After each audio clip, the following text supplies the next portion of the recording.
আসসালামু আলাইকুম। Hello viewer, আজকে দেখতে পাচ্ছেন আপনারা ব্রাইন প্লেট হোল্ডিং।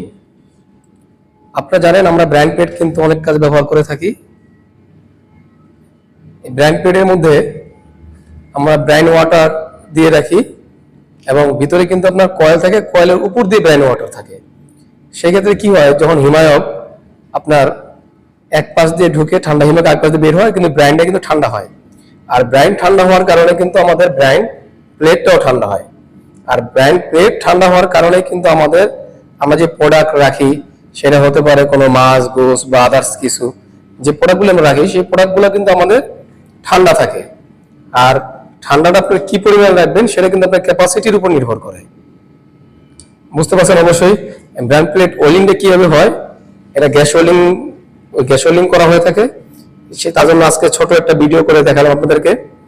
অবশ্যই সবাই সবার কমেন্ট করবেন এবং অবশ্যই চ্যানেলটা লাইক, শেয়ার, সাবস্ক্রাইব করতে ভুলবেন না। সকলে ভালো থাকবেন, ভালো মতো কাজ করবেন, সেফটি নিয়ে কাজ করবেন, নামাজ পড়তে ভুলবেন না। আল্লাহ।